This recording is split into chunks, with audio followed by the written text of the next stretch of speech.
Hi guys, my name is Dragonuto. I'm a competitive Jet Squelcher, and today I'm going to provide a small basic tutorial on standard jet movement and kit.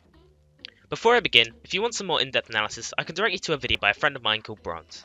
He also plays Jet Squelcher, and his guide is meant for more experienced jet players. With that out of the way, we'll start with basic movement and choices you make.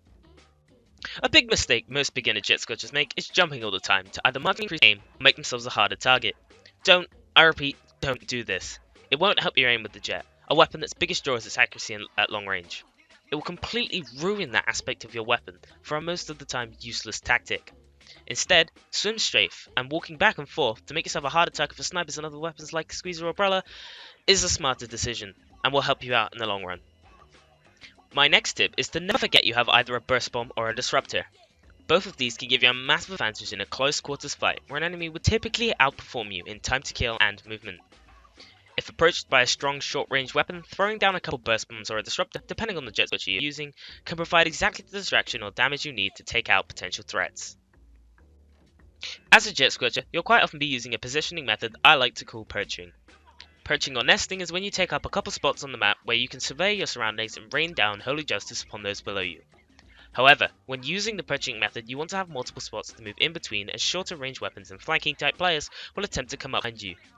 These perches should be far apart and will have coverage from multiple areas as well as your other perches. Also to note is that you should have a couple perches within enemy territory.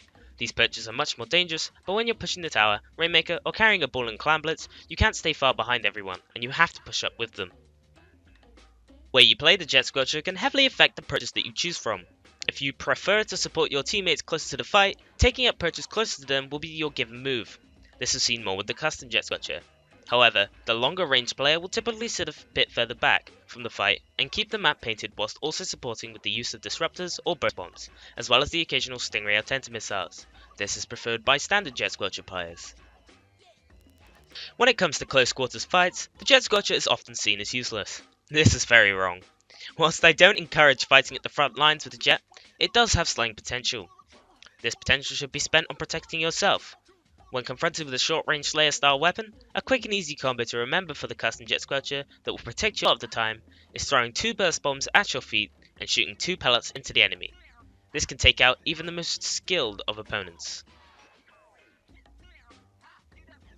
As for the standard Jet Squelcher, throwing a disruptor at your feet or at the choke can slow down incoming enemy Slayer weapons, and you can easily pick them off and continue to support your teammate with the objective. Speaking of the objective, people seem to forget about it a lot of the time. Of course, because of this, the duty will most likely fall to you. In this situation, as a Jet Squelcher, you won't struggle. The Jet and Custom Jet are great at riding objective, and their sub-weapons excel at keeping aggressive players away from your tower, zone, or clams. Something you should always remember, especially when you're riding tower, is that your weapon is really long range, and picking off those pesky splatter shots and tri-sloshes from afar shouldn't be too much trouble. What I'm really trying to say here is don't be afraid to ride or play the objective. Never be afraid to do anything objective related. As seen in this clip of a 3v4 scenario, I've been riding the tower and only jumping off to survive and use my special. This pretty much concludes the gameplay aspect of this basics guide. Now it's time to talk about your kit and the benefit of certain gear abilities, such as Object Shredder, Thermal Ink, and many more stackable gear abilities that will provide you with a great basis for your in-game jet play.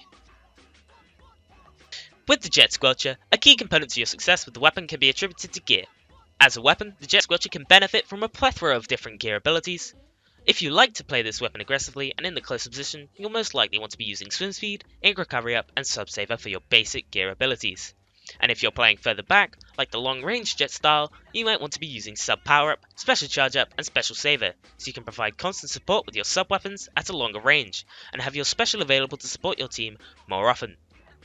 For players without much experience with Jet, which I hope is the audience for this introduction to the weapon, you'll benefit from a unique t-shirt gear ability called Thermal Ink.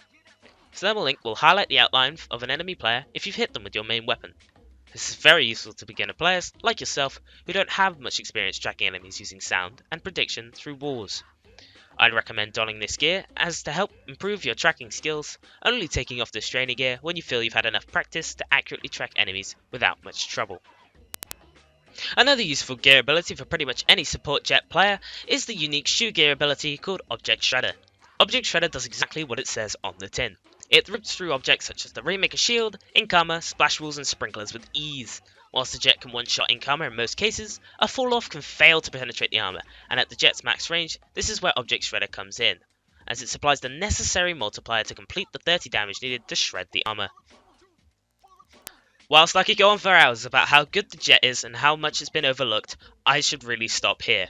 Please check out my friend Bronze's video, as he can give you a more in-depth guide on the jet.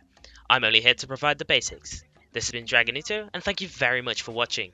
I hope you pick up the jet and enjoy it as a main weapon.